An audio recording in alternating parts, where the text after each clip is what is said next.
তুমি কোথায় আছো? মামা যায়েদ এরকম হাত তুলে বললেন, লাব্বাইক ইয়া রাসূলুল্লাহ। নবীজি বললেন, জাফর বিন আবি তালিব তুমি কোথায়? তিনিও হাত তুললেন, লাব্বাইক ইয়া রাসূলুল্লাহ।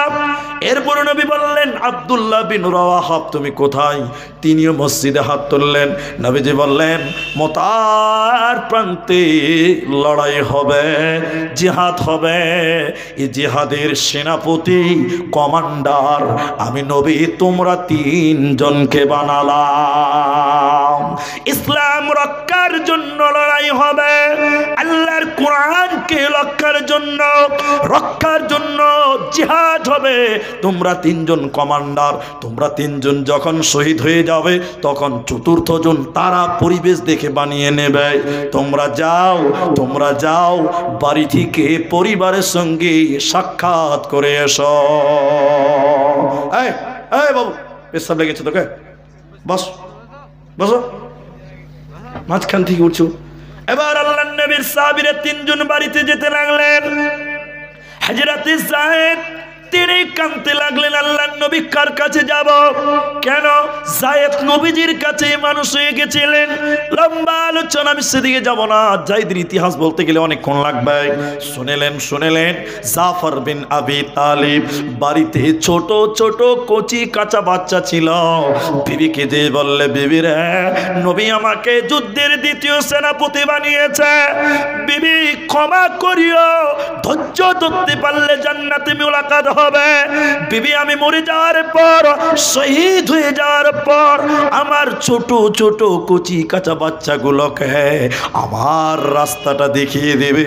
বিবি রে, ছেলেদেরকে বলিও এই রাস্তায় তোর বাপ জীবন দিয়েছে, ইসলামের রাস্তাটা তুমি দেখিয়ে দিও। 3 নাম্বার সেনাপতি আব্দুল্লাহ বিন রাওয়াহা, তিনি নতুন বিয়ে করেছে, এখনো বিবির সঙ্গে মিলন হয়নি। বিবি বাসুর করে বিন করে কোরআন পড়ছে, এসারের নামাজ পড়তে এসেছে। দরজায় যেয়ে বলছে, বিবি রে কোরআনটা বন্ধ করো। বাসুর ঘরে কোরআন তেলাওয়াত করছে, বিবি রে কোরআনটা বন্ধ করো, তুমি আমাকে ক্ষমা করে দিও, মোহরানা দিয়েছি কিন্তু হক আদায় করতে পারেনি। নবী আমাকে যুদ্ধের তৃতীয় সেনাপতি বানিয়েছে। বিবি আমার, ধৈর্য ধরতে পারলে জান্নাতে মুলাকাত হবে। তুমি যদি ধৈর্য ধরতে পারো, সাবার করতে পারো, জান্নাতে মুলাকাত হবে। বিবি রে আমার, তুমি আমাকে ক্ষমা করে দাও। বিবি বলছে, স্বামী আমার, একবার কি ঘরে আসবেন না? না না না, তুমি জওয়ান লড়কি, আমি জওয়ান লড়কা, দুইজনে এক ঘরে গেলে প্রেম জেগে যাবে, মহব্বত জেগে যাবে, যুদ্ধে যেতে দেরি হয়ে যাবে। আর নবী যদি নারাজ হয়ে যায়, আমার জান্নাত যাওয়া হবে না। লম্বা ইতিহাস শুনেলেন, যুদ্ধে চলে গেল, জমজমাট জিহাদ চলছে। বেঈমানেরা একজন সাহাবীর কমান্ডারের ডান হাত কেটে ফেলে দিয়েছে, এক কোপে ডান হাত কেটে দিয়েছে। ডান হাতে শুধু চামড়াটা লেগে আছে, হাড্ডি পর্যন্ত কেটে গেছে, লাল করছে। এবার সাহাবী কি করলেন, তার হাতকে এরকম আমাদের দেখলেন পায়ের তলে রেখে টান দিয়ে হাতকে ছিঁড়ে ফেলে দিল। বাঁ হাতে কালেমার পতাকা, বাঁ হাতে তলোয়ার নিয়ে যুদ্ধ করছিল। বেঈমানেরা সাহাবীটির বাঁ হাত এক কূপে কেটে দ্বিখণ্ড করে দিয়েছে। সাহাবী পড়ে গেছে, যুদ্ধের সেনাপতি দেখতে পাওয়া যায় না। সাহাবীরা জিহাদের ময়দানে কমান্ডার খুঁজে পায় না। দূর থেকে দেখছেন একটা কালেমার পতাকা, ইসলামের পতাকা দেখতে পাওয়া যায়, কিন্তু মানুষ দেখতে পাওয়া যায় না। সাহাবীরা দৌড়তে দৌড়তে এসে দেখলেন একজন কমান্ডারকে বেঈমানেরা হাত পা কেটে টুকরো টুকরো করে দিয়েছে, পড়ে রয়েছে। তখনও দাঁত দিয়ে কামড়িয়ে ইসলামের পতাকা উত্তোলন করেছিল, ইসলামের পতাকা মাটিতে পড়তে দেয় নাই। সাহাবীরা সেখানে গিয়ে দেখল, এবং তিনি তখনও চটপট করছে আর বলছে, আমার নাকে জান্নাতের ঘ্রাণ মনে হচ্ছে পাচ্ছে, নবীকে আমার শেষ সালামটা দিয়ে দিও। তিনি জীবন দিয়েছে সাহাবী, কিন্তু ইসলামের পতাকা, কালেমার পতাকা জমিনে জমিনে পড়তে দেয় না। তাই আমার আল্লাহ বলেন ওয়াল হাফিযুনা লিহুদুদিল্লাহ, তোমরা আমার হুদুদকে রক্ষা করো, ইসলামটাকে রক্ষা করো। কি দিয়ে রক্ষা করবেন? আল্লাহ বলছেন আমওয়ালিহিম ওয়া আনফুসিহিম, নিজের জান দিয়ে তোমরা ইসলামকে রক্ষা করো। আজকে জান লাগবে না, ওয়া আমওয়ালিহিম, মাল দিয়ে রক্ষা করো।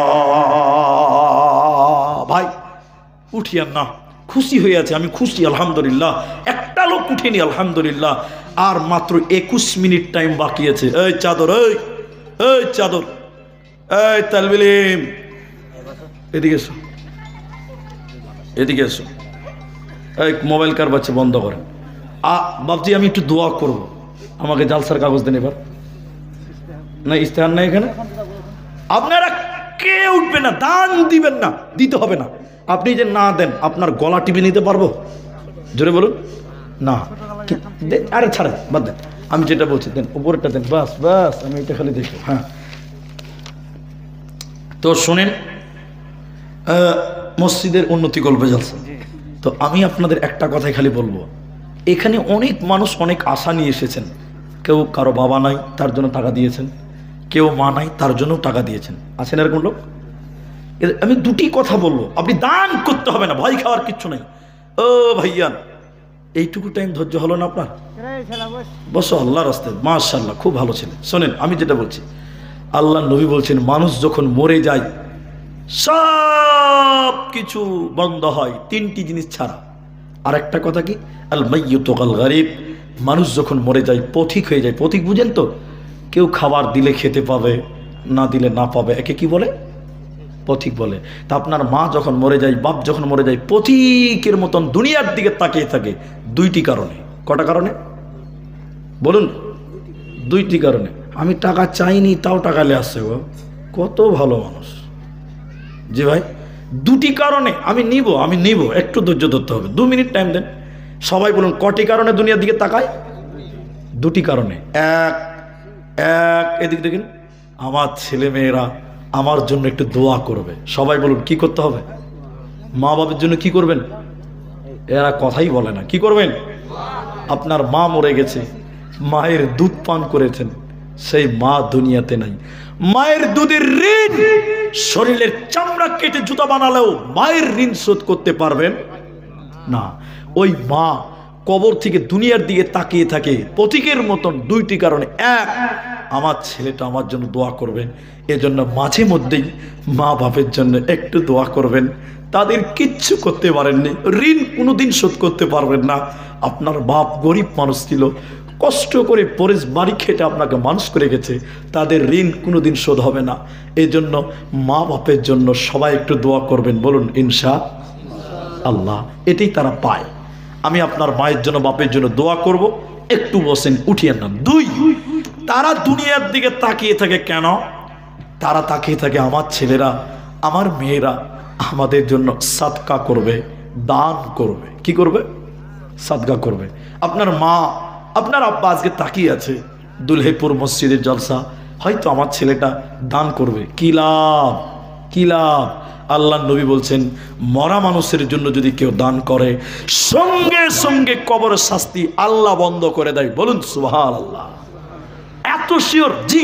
আল্লাহ নবী বলছেন আগুনে পানি ঢেলে দিলে যেমন আগুন নিভে যায়, মৃত ব্যক্তির জন্য দান করলে সঙ্গে সঙ্গে কবরের শাস্তি বন্ধ হয়ে যায়।